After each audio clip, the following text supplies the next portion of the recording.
Shalom sahabat Alpetra Ministry yang dikasih oleh Tuhan Yesus Kristus. Salam cinta Tuhan, cinta keluarga, dan juga tentunya jaga kesehatan.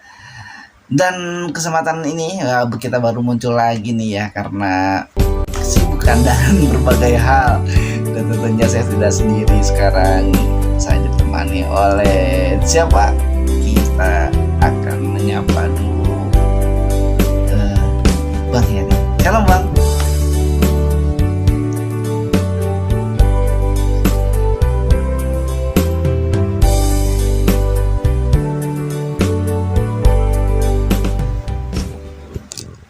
Yohanes pasal 7 ya Bang, ayat 45 sampai 52 ya Bang ya.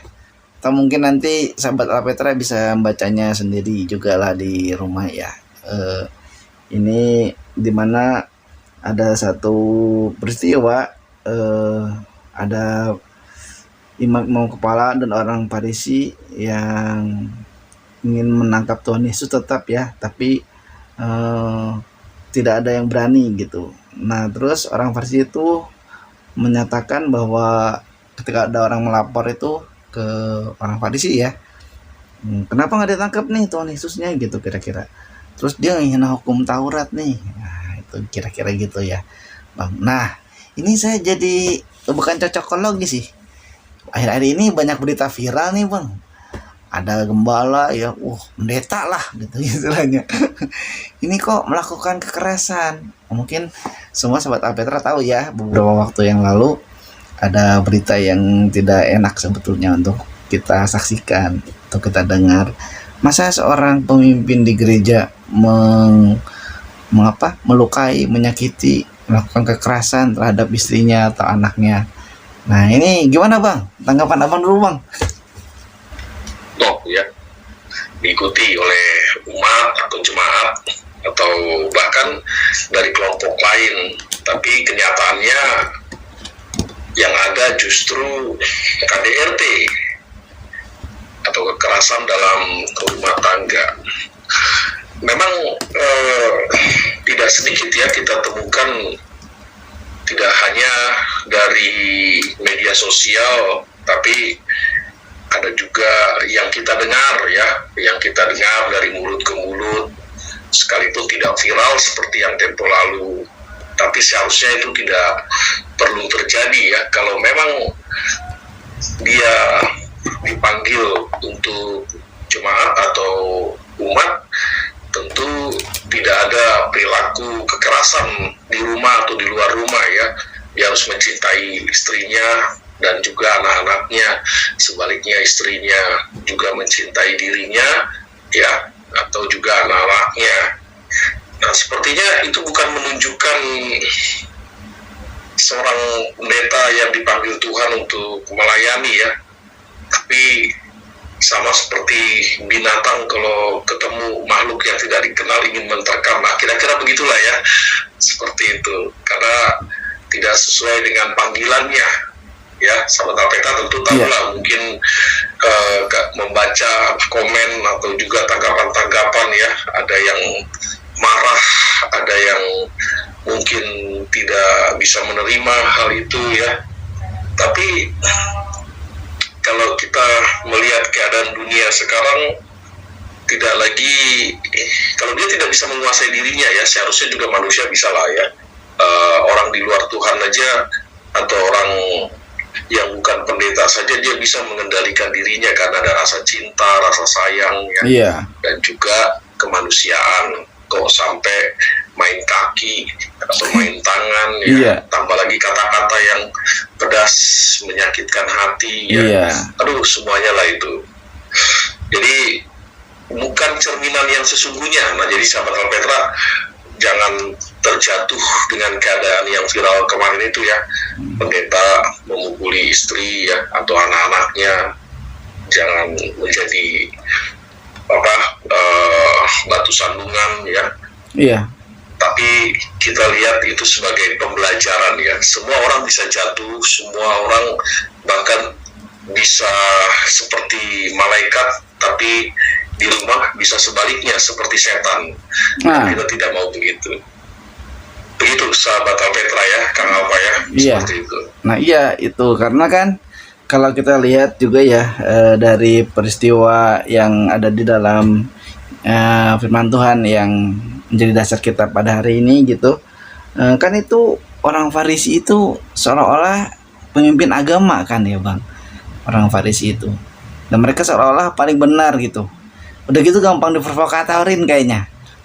Nah ini gimana nih bang, kan biasanya gembala itu ya adalah kiri kanan bisik sana bisik sini, nah itu gimana itu bang, apa kok masih bisa gitu dipengaruhi sama orang lain gitu, kan harusnya dia hanya dengar pengaruh dari Tuhan, gimana tuh?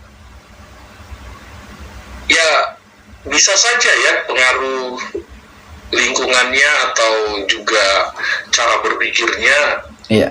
sehingga mendahului apa yang Alkitab anjurkan untuk menjadi orang yang dipanggil Tuhan menjadi sorotan utama publik, dalam hal ini pendeta. Tentu dia tahu harus seperti apa ya, tapi view-nya kan berbeda melihat keadaan sekarang, bahkan dalam perkembangannya ya, sehingga mungkin bisa saja dia berpikir uang lebih utama ya, ketenaran lebih penting, Iya.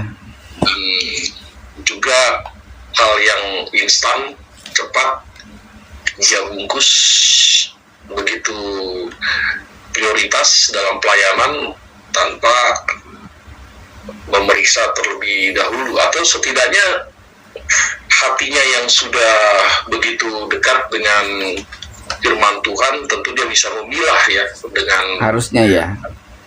benar ya, yang mana yang keliru, yang mana yang Iya. tidak ya, seharusnya betul Harusnya. kata Kang Alpa ya. Iya. Tapi nyatanya justru terdapat yang bertentangan dengan Alkitab ya, yang Iya. bertentangan seperti itu ya, termasuk dia tidak seperti yang diucapkan di mimbar Nah iya kan. ya, di mimbar penekanan utama kasih, penekanan utama pengampunan, di mimbar penekanan utama pujian kepada Allah, pengagungan ya, atau Injil. Tapi setelah turun mimbar, kekerasan ya, ringan tangan, Iya. mungkin juga kata-kata penuh dengan marah ya, Iya. atau juga mungkin tidak disadarinya dia Iya. begitu mudahnya menyakiti sesamanya ya, Iya. dan terlihat dari kasus yang viral kemarin seperti itu. Nah itu seperti yang saya sebutkan, tidak seharusnya bagi mereka yang merespon panggilan Tuhan sebagai hamba Tuhan ya, saya menyebutnya sebagai Iya. hamba Tuhan, sekalipun orang percaya juga hamba Tuhan. Artinya dia hidup sesuai dengan pertobatannya, hasilkanlah buah dengan pertobatannya ya. Iya betul. Ada Kalau buahnya. tidak ya mungkin apa bedanya dengan yang sebelumnya, Iya. yang dulu dia belum berjumpa Yesus, hawa nafsu dan juga penyembahan berhala ya, atau amarah ya, bahkan pembunuh, tidak lagi sama dengan yang dulu dia pernah lakukan atau perbuatan lama, karena yang baru sudah datang. Nah sahabat Alpetra, saya kira apa yang dikatakan oleh Paulus dalam suratnya ya, bahwa dulu hidupnya sampah ya, Iya. karena dia pembunuh, provokator ya, Betul. karena dia juga orang yang sangat strict terhadap pengikut Yesus atau jalan Tuhan dalam gereja perdana atau awal, tapi setelah dia bertobat ya, lalu percaya kepada Kristus, Iya. dia tinggalkan ya, yang lama sudah berlalu, sungguhnya yang baru sudah datang. Nah tidak ada dari pihak jemaat yang dilayani ya komplain atau menilai Paulus sebelah mata ya, atau dari perilaku yang betul-betul dia sudah berubah tapi kembali kepada perbuatan lama. Ya jelas karena dia mengikuti apa yang sudah menjadi baru dirinya, yaitu dia penuh dan hidup di dalam Roh Kudus. Maka Paulus bilang ya, hendaklah engkau dipenuhi oleh Roh Kudus, katanya begitu kan. Iya. Harusnya kan begitu ya Bang ya. Ini sangat disayangkan sekali sih memang ya. Dan kalau kita lihat memang apa ya, fenomena ini sebenarnya sudah banyak ya Bang terjadi ya, sejak dulu juga ada gitu. Cuma baru-baru ini mencuat gitu, viral lah karena disorot gitu. Tapi dulu juga sebetulnya udah banyak yang seperti itu. Nah Bang, ini menyikapi seperti ini nih Bang ya. Kalau mungkin ada orang yang kayak Nikodemus gitu ya, bertanya langsung sama Tuhan. Ini harusnya para gembala-gembala ini gitu ya Bang ya, supaya bener ketemu sama Tuhan Yesus gitu. Kalau nggak ketemu ya jadi orientasinya dunia kan Bang. Jadi ya menghalalkan gitu. Bagi sekarang ini malah di beritakannya jadi saling menyerang ya. Yang ini suaminya jadi males nuntut, yang perempuannya melaporkan, yang laki-laki saling melaporkan. Wah ini gimana? Belum lagi ada gembala katanya korupsi lah. Wah ini ramai sekali nih Bang. Nah itu Bang. Jadi gimana nih Bang? Sikap kita lah sikap kita ini sebagai jemaat menghadapi seperti ini gimana Bang? Ya, saya kira model Nikodemus sebagai orang yang terpandang di era Yesus karena beliau dari kelompok Farisi. Di era itu Farisi sangat terhormat ya, dengan seragamnya atau jubahnya ya, dan juga kehidupannya dipandang mewah. Bahkan kalau kita lihat di era Tuhan Yesus, orang Farisi itu pemimpin agama yang kaya lah ya. Pemimpin agama yang banyak masukannya ya. Contoh Imam Kayafas dan Hanas ya, masukannya enggak hanya dari pimpinan mahkamah agama, tapi juga dari orang yang berjualan di depan teras ya. Koceknya kan masuk ke situ, koceknya ya, keuntungan sekian persen seperti itu dan yang lain ya. Saya tidak berdasarkan opini sendiri, tapi berdasarkan referensi banyak di sana menyebutkan oleh para ahli-ahli atau yang menafsirkannya. Nah, artinya terhormatlah Nikodemus ya. Selain dia terhormat, juga katam atau menguasai seluruh kitab suci ya.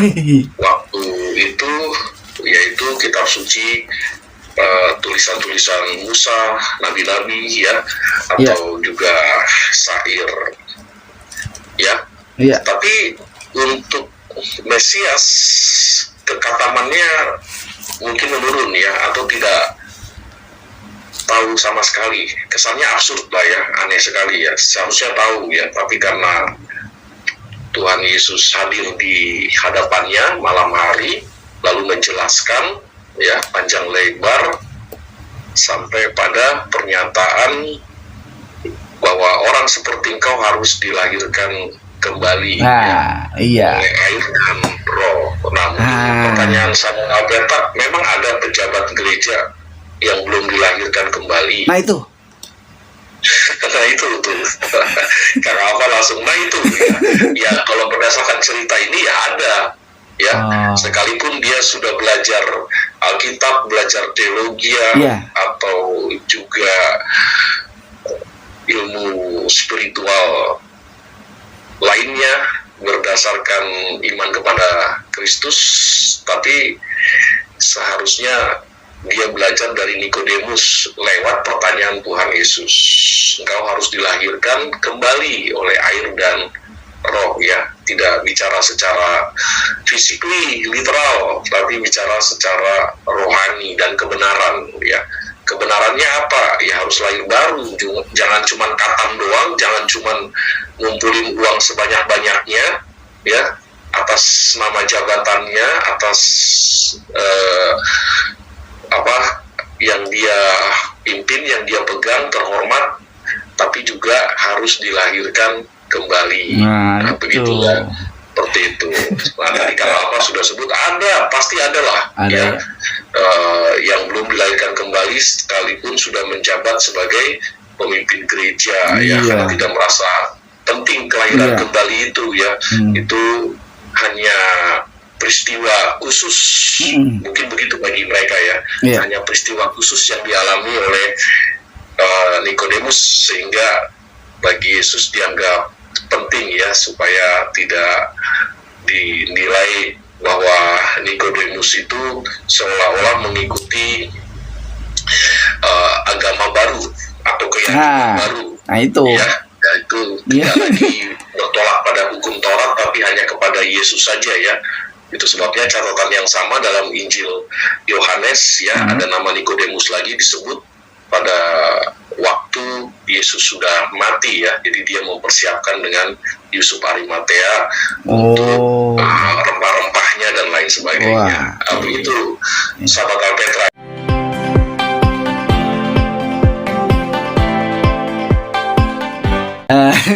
Ya makanya itu sahabat Alpetra, ya. Jadi kita itu harus melihat jangan sosok, kayaknya udah berapa kali lah, berapa gembala, beberapa pendeta Anda, ya, mungkin orang-orang yang Anda kenal, mengingatkan bahwa jangan melihat sosok orangnya, tapi lihatlah Tuhan Yesusnya.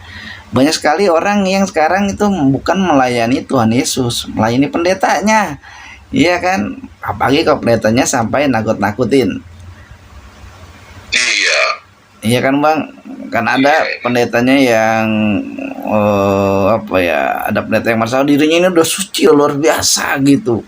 Pendetanya menakut-nakutin, khotbah-khotbahnya dia apa seolah-olah mengintimidasi secara halus lah gitu. Belum lagi ya ini ada ya itu tadi yang kanan kiri itulah yang ngomong ini pendetanya nggak kuat, nggak punya prinsip sendiri, akhirnya ya susah, ya. Dan saya sering ketemu dengan yang seperti itu, ya, gembala ketemu sama yang secara ekonominya mungkin lebih gimana, kalah ngikutin orang itu gitu. Jadi bukan ikutin Tuhan Yesus gitu. Dan ini saya dilarang loh Bang untuk kritik gembala ini Bang, gimana Bang? Karena sama-sama hamba Tuhan, ya. Iya gitu. Atau mungkin yang lebih hamba Tuhan jemaat, bisa jadi nggak? Iya.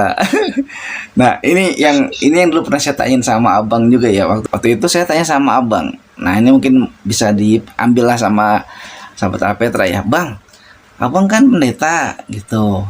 Terus ada yang jadi konselor juga. Nah terus kalau pendeta dikonselingin terus sama jemaat. Nah abang sendiri konselingnya gimana Bang? Saya waktu itu tanya sama abang gitu, ya. Nah coba Bang dibilangin Bang sama kita nih sekarang menonton Alpetra, kalau pendeta itu gembala tuh jadi harus gimana nih, konseling sama siapa gitu Bang? Ngobrol. Ya biasanya pendeta atau jabatan pendeta dia punya pembina rohani, ya, atau senior atau pembimbing khusus yang dimana dia dekat, atau menyampaikan sharingnya, persoalannya, yang juga itu kan melakukan counseling, ya. Dia mengadu lalu nanti dibimbing, dibina, ya, layaknya Paulus waktu dia pertama kali bertobat, ya, lalu diminta Tuhan Yesus pergi ke Ananias, lalu dari Ananias dia menjumpai Kefas, ya, atau Petrus, ya, setelah dari Arab beberapa waktu dalam surat Galatia pasal yang pertama. Nah, dengan demikian dia tahu siapa yang senior di sana. Yaitu Petrus, ya. Ya mungkin di sana juga ada Yohanes, ya. Tapi yang dibilang Kalva benar juga, karena juga ada pendeta yang merasa tidak perlu pembina, pembimbing, ada juga, ya, karena dia merasa bisa fight sendiri. Ya arogan atau tidaknya, ya itu kita tidak bisa menilai berlebihan lah, ya. Tapi umumnya kedepannya orang itu harus butuh pembimbing atau pembina rohani yang mengedukasi, mengarahkan dirinya ya ke sana seperti itu. Karena tidak mungkin secara lingkungan atau sosial kita tidak membutuhkan makhluk atau manusia kuat sesama kita, Iya. kuat rohani, kuat mental ya. Iya. Tentunya kan bisa ya seperti itu. Mm-mm. Jangan merasa arogans atau merasa kuat sendiri ya, sekalipun Iya. dia bilang pembimbing saya Yesus langsung ya, atau pembina saya Roh Kudus langsung ya, tapi kan Mm-mm. butuh orang atau sosok yang sama-sama hamba Tuhan, yang lebih senior, tua, berpengalaman, yang aktivitasnya rutin ya, tidak setahun sekali, bahkan tidak sama sekali, hanya sekedar lip sync saja ya, BCJ Iya, iya. yang membimbing saya, tapi tidak ada praktiknya dan lain sebagainya ya, seperti itu. Iya, iya, iya. Tapi ada juga yang mengikuti komunitasnya ya secara rutin ya, kan ada persekutuan pendeta-pendeta, persekutuan hamba Tuhan di sana iya, iya. bersama dan lain sebagainya. Iya. Tapi tentu nggak semua juga orang yang menekankan pentingnya komunitas sesama hamba Tuhan ya, karena dia mungkin merasa sudah dirinya strong ya, Iya. atau dirinya hebat, kuat ya. Tapi akhirnya setiap kali ada berbenturan dengan persoalan ya, bisa Iya. persoalan sosial, bisa persoalan rohani ya, Iya. bungkam juga ya, bisa ya bungkam juga dan lain sebagainya. Nah, tapi dari yang tadi ditanyakan Kang Alpa, kita sadar kita manusia, sekalipun sudah bertobat, kita masih butuh Betul. sesama kita untuk menguatkan kita. Secara penting yaitu Iya. orang yang beriman ya, Iya. yang lebih tepat untuk memberikan sharingnya, kekuatan kanselingnya kepada kita. Jangan merasa dirinya lebih Hebat. super high, Iya. kuat ya, rohaninya ya, seperti itu. Karena iblis tersenyum kalau kita merasa demikian ya. Saya yakin iblis Iya, tersenyum. iya, iya. Lihat ini, dosa Sombong, kan? ngintip di depan pintu, kata Wih. Sombong nih gitu. Bisa dampatin lah. Iya, begitu Kang Alpa. Iya, kan udah jelas itu. Kalau udah ada titik sombong sedikit, udah iblis seneng nih. Karena berarti temennya nih, kata iblis gitu kan, ini teman saya nih ya. Ini teman ya. Iya kan. Sahabatan ya. Iya, kan? Kamu sombong lagi deh. Iya. Kamu tampil arogan lagi dan katakan pada semua orang tidak perlu Iya. kawan teman yang memberikan Iya. nasihat atau komunitas Iya. sesama pendeta Iya. ya, seperti itu. Jadi anjuran iblis mungkin ke sana ya. Iya. Iya, seperti itu. Nah, iblis senang dan gitu lah ya, makanannya lah ya. seperti Iyalah. Wah, ini asik nih katanya nih. Tapi kan sahabat Alpetra dan Kang Alpa, kita nggak mau main iblis-iblisan kan ya? Enggak. Ya, Iya. janganlah main Iya. iblis-iblisan gitu, ngeri sekali itu ya. Iya. Karena seperti ada peluang yang kita Iya. berikan tanpa sadar gitu ya. Iya dong. Pokoknya jangan lah, Dek. Jangan ya, Dek. Ya, ya, ya. Iya bang. Nah ini seru juga nih bang ya. Udah kita sebenarnya lagi ngobrolin Nikodemus ya, yang belain Tuhan Yesus gitu. Iya. Tapi ya itulah karena ada contoh pemimpin gitu dari Nikodemus sendiri dan juga dari Ya, orang-orang. Nikodemus kan aware ya, Iya. sadar ya.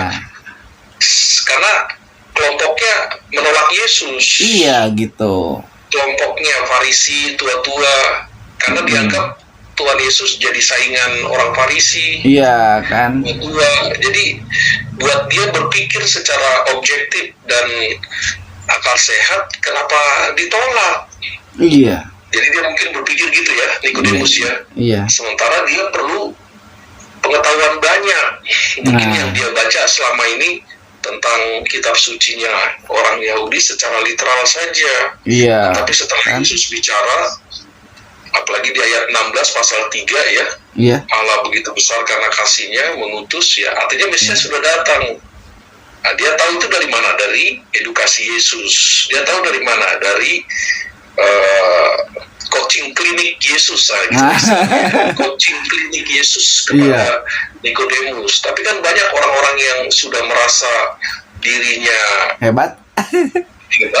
banyak pengetahuan, nggak perlu di coaching lagi. Nah, di pojokan sana iblis tersenyum, nggak mau tersenyum, awas lo, gitu ya. Wah, ini nih katanya. Iblisan lah ya. Tadi saya udah bilang kita kan nggak mau main iblis-iblisan. Iya sih Bang. Iya sih, makanya ya. Jadi, nah ini Bang, selanjutnya nih Bang ya.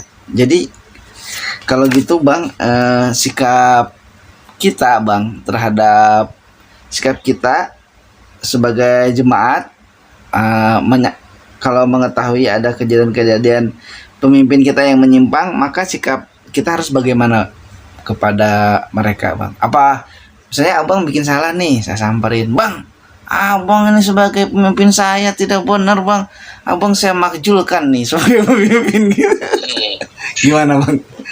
Ya, untuk di zaman sekarang kan sudah ada aturannya ya, atau anggaran dasar, anggaran rumah tangga setiap gereja atau sinode, bagaimana menciptakan musyawarah atau bersama-sama memberikan solusi dan lain sebagainya.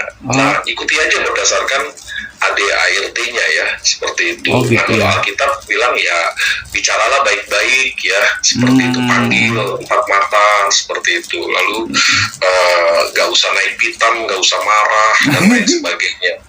Ya, bukan karena jemaat yang menegur lalu gembala itu muncul egois dan juga arogan, ya jangan ya, seperti itu. Kalau memang itu make sense, benar-benar clear, ya terimalah tegurannya, rubah, seperti itu. Karena kan salut juga jemaat. Tapi sebaliknya kalau misalnya jemaat menegur karena memang ada kesalahpahaman, diklarifikasi ya, supaya jemaat tidak sekedar, atau mungkin dia memang minim informasi, bisa ya, atau memang jemaat karena dia ingin gembala atau pemimpinnya yang dinilai penting, berpengaruh bagi pertumbuhan iman jemaat, ingin betul-betul menumbuh kembangkan, tidak tinggal diam ya, menumbuh kembangkan spiritualitas umatnya atau jemaatnya ya, tidak pasif ya, tidak hanya sekedar berkhotbah, tidak hanya sekedar memberikan makanan rohani, tapi ada turba ya, turun ke bawah, mengunjungi ya, bahkan minggu dijadikan sebagai komunikasi yang secara dialogis ya, menyapa, bersalaman, menyambut ya, minggu ya, karena kan minggu kan pasti jemaat senang ya, atau juga merespon ya, hari yang selain hari yang sakral, hari yang with together juga ya, bersama-sama ya, minum kopi bareng di gereja. Nah itu cocok sekali itu nggak tiap hari minggu juga kan, seperti itu. Tapi artinya kan jemaat akan senang dengan keadaan seperti itu. Bukan berarti dengan demikian juga tidak ada kritik ya. Kritik kan bisa ada, misalkan di event rapat majelis ya, majelis kan membawa apa yang masukan dari jemaat lalu disampaikan diaken atau penatua membawa masukan dari jemaat lalu disampaikan, seperti itu. Nah itu penting ya, seperti itu. Sekalipun ada pemimpin gereja atau gembala yang merespon baik ya, tetapi ada juga yang langsung memberikan reaksi yang sangat curiga ya. Waduh, ini mau menjatuhkan, mau menyingkirkan, aduh ini mau seperti itu ya. Misalkan Hanas dan Kayafas ya, dalam konteks imam besar di era Yesus ya.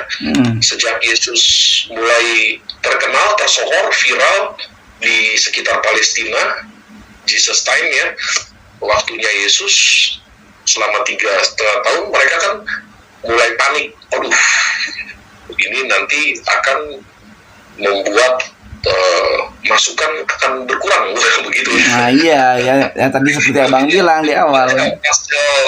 Pasal 8 lalu pasal 9 ya, setelah Yesus menyembuhkan orang buta di Injil Yohanes, mulai mereka tuh Kayapas dan tua-tua ketakutan, panik. Aduh, pemasukan kita kurang nih nanti nih, kan semua orang Yahudi memusatkan perhatiannya kepada Yesus gitu. Jadi mereka berencana lah ingin meminimalis perhatian itu ke Yesus dengan cara menuduhkan ya, seperti itu. Nah, maksudnya di lingkungan gereja di era sekarang ya itu tidak terjadilah reaksi-reaksi seperti itu ya. Jalan terus, beli pilus. Kalau kamu serius, pinjamlah 100.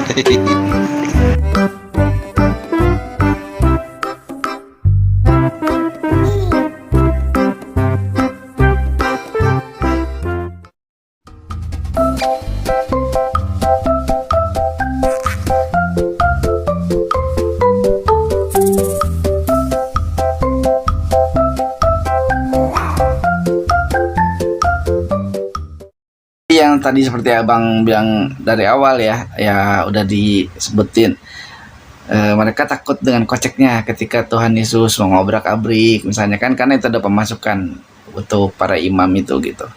Nah kita kembali lagi nih bang, ini kan jemaat juga bisa jadi ikut-ikutan ya bang, kalau itu pendeta aja saling lapor ke polisi, pendeta aja saling pukul gitu kan, saling ini. Makanya kalau ada pendeta perempuan merasa dirinya benar, wah, dan perempuan itu bangga gitu.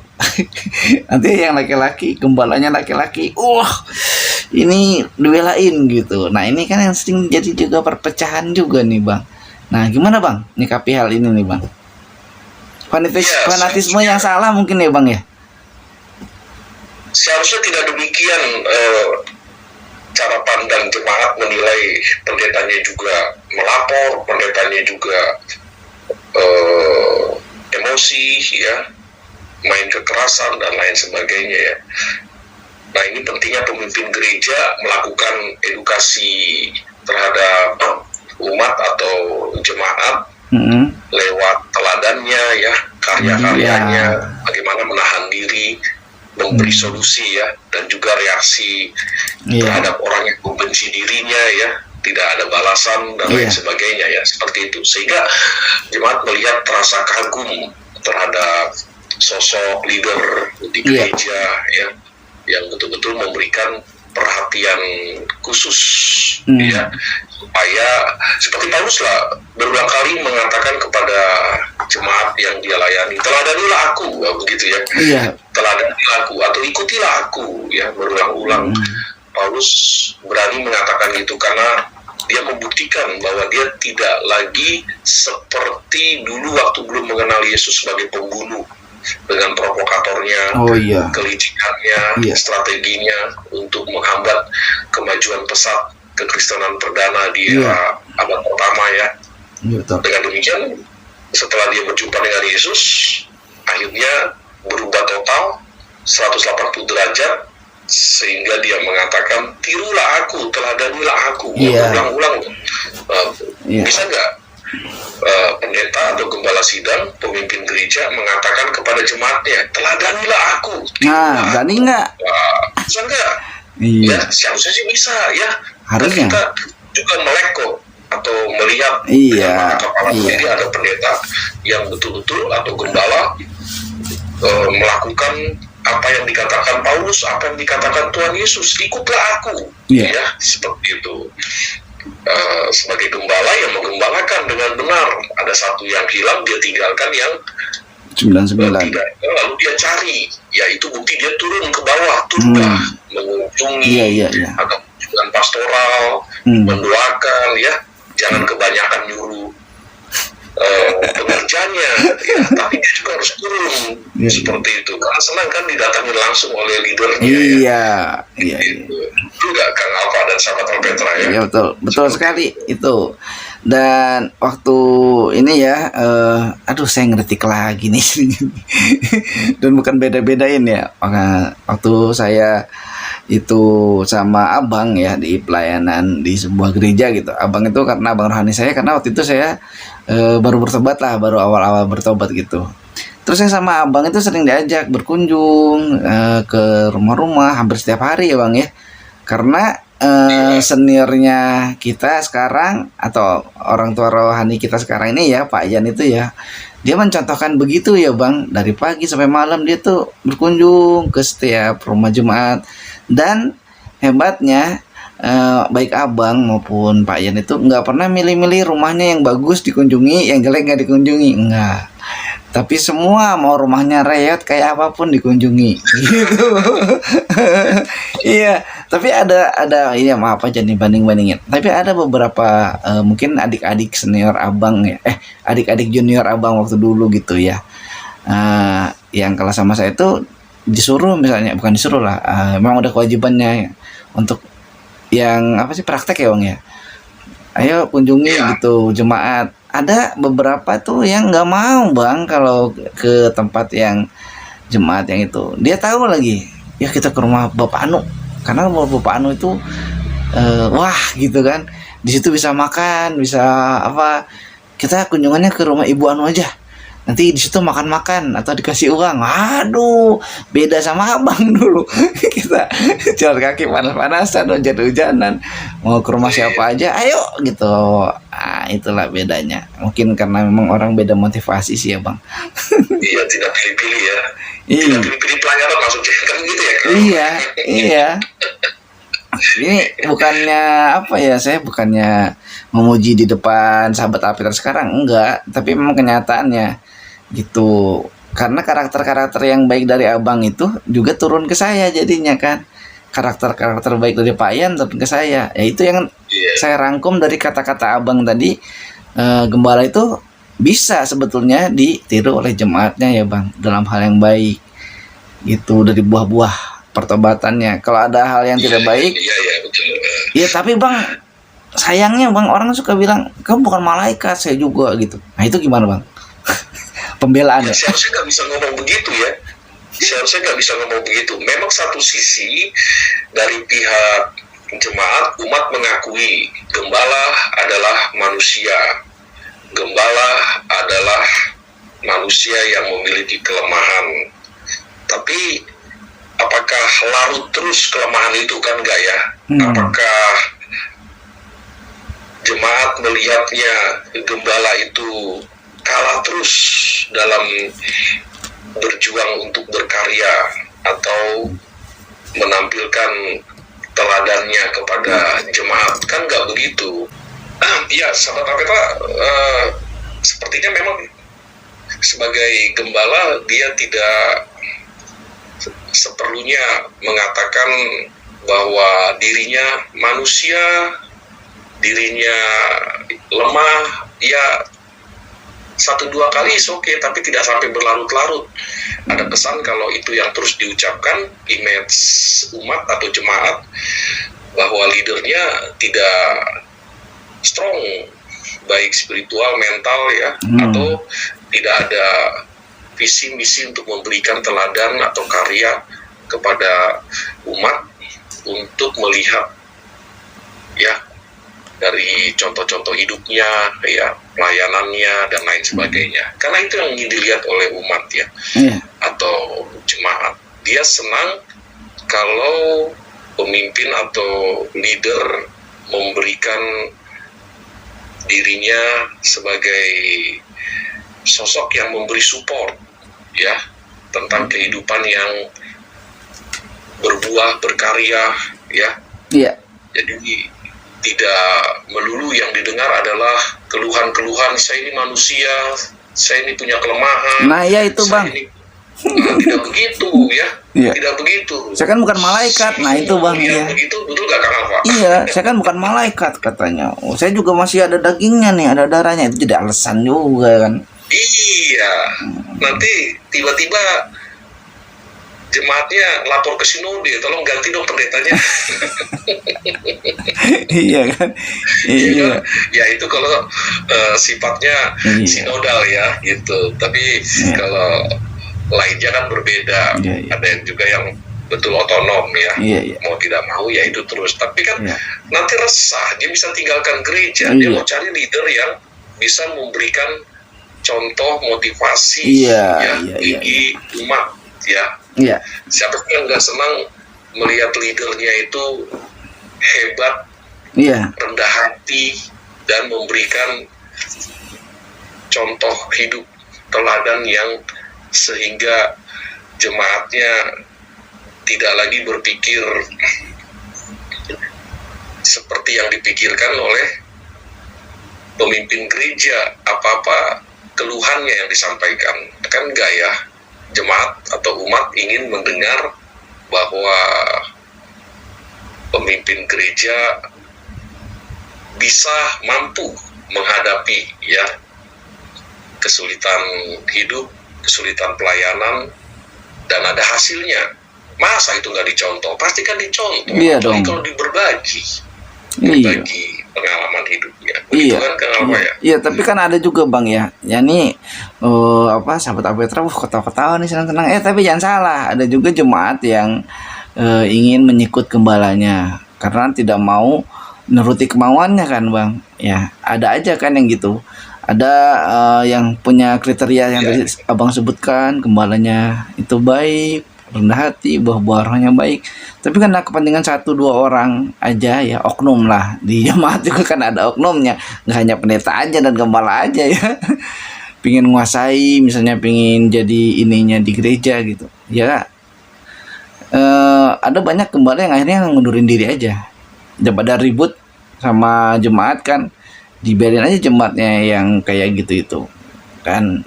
Itu gimana tuh Bang? Kan nggak salah juga kan kalau Abang misalnya diutus di satu tempat, terus tempat itu ternyata ada seseorang yang nggak suka gitu sama kehadiran kita karena pengennya dia kan yang jadi itunya. Jadi gimana tuh Bang? Ya ada memang yang begitu ya. Tapi Ada kan Bang? Saya kira sekali lagi tentu umat atau gereja jemaat tidak memilih atau seenaknya memutuskan ya, tentu itu kan ada komunitasnya. Iya harusnya ada ya. aturannya. Iya harusnya. Iya. Yang penting pemimpin atau pendeta yang ditugaskan di sana memberikan pengaruh kuat, dampak bagi jemaat ya, khususnya mereka melihat teladan moral, Iya. teladan mental, teladan hidup ya, dan juga solidaritasnya yang tinggi sekali, friendship lagi ya, seharusnya Iya. begitu ya, seharusnya begitu. Pokoknya Yesus banget lah ya. Iya. Seperti yang tadi saya katakan, Paulus setelah banyak merintis dan menggembalakan sehingga mengutus peserta didiknya, anak didiknya, dia mengatakan teladanilah aku ya, tirulah aku. Iya. Seperti, jadi artinya dia udah pasang badan. Dia Nikodemus, iya. mengatakan demikian karena orang yang dilayani kan pasti menjadikan dia sebagai leader yang berpengaruh, Iya. leader yang memberikan dampak kuat ya, besar bagi kehidupan jemaat atau umat yang dilayaninya tuh ya. Iya. Yang dulunya merasa dirinya atau konsep dirinya tidak jelas, tapi diyakinkan oleh Paulus ya, misalnya jemaat di Korintus, misalnya jemaat di Efesus ya, Iya. menjadi pribadi yang kuat dan pribadi yang jelas identitasnya di hadapan Tuhan Yesus. Karena siapa ya? Karena coachingnya itu, edukasinya itu ya, dan juga karya-karyanya jelas terlihat ya. Oh, jelas ini jemaat senang gitu. Saya kira begitu sih ya.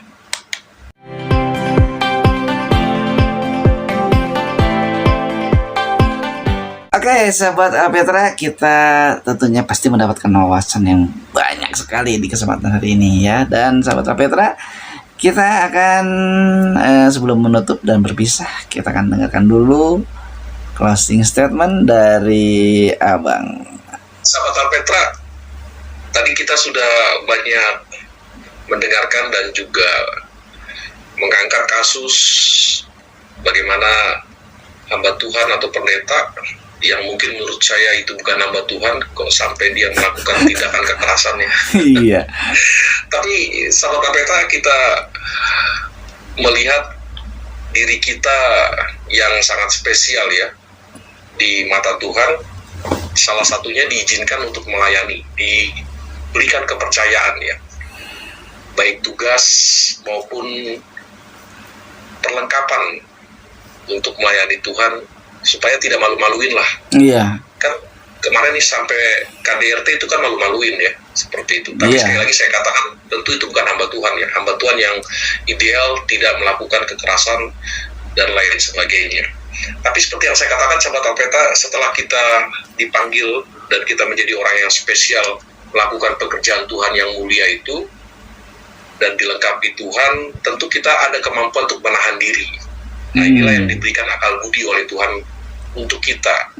Pengendalian diri ya Bang? Iya, dan mengendalikan diri. Betul, karena apa? Nah sahabat Alpetra, kalau kita yang dulunya jahat, yang dulunya punya rencana busuk atau merugikan sesama kita, atau juga berniat membunuh ya, seperti Paulus memprovokasi Stefanus untuk dibunuh dalam KPAR pasal yang ke-7 itu. Nah tentu kita tidak demikian ya, karena Paulus katakan kita sudah meninggalkan yang lama dan yang baru sudah datang. Nah seharusnya kita yang dulu pemarah, kita yang dulu pembunuh, kita yang dulu pencuri, kita yang dulu pemabuk dan lain sebagainya ya, ada lebih dari 1001 macam dosa lah yang dulu kita belum berjumpa dengan Yesus. Kita tentu setelah mengalami pembaharuan dari Roh yang Maha Kudus itu ya, dan yang tinggal dalam hati kita, apakah itu akan berpotensi? Ya, tapi karena Roh Kudus kita mampu mengendalikan, menahan, dan menjadi berkat teladan sehingga orang melihat bahwa betul-betul orang ini, yaitu kita sahabat Alpetra, Kang Alfa, tuntas di hadapan Tuhan karena memberkati sesama kita. Tapi kalau tidak, aduh, janganlah jadi pendeta, janganlah jadi hamba Tuhan ya, seperti itu. Kalau tidak siap seperti yang Paulus katakan, teladanilah aku, begitu ya. Sahabat Alpetra, kiranya ini memberkati dan memberi manfaat untuk kita semua. Salam sahabat Alpetra, selamat malam. Tuhan memberkati. Tuhan Yesus memberkati. Terima kasih Bang atas segala yang dibagikan, dan sahabat Alpetra, sampai sini dulu. Salam cinta Tuhan, cinta keluarga, Salam Maranatha.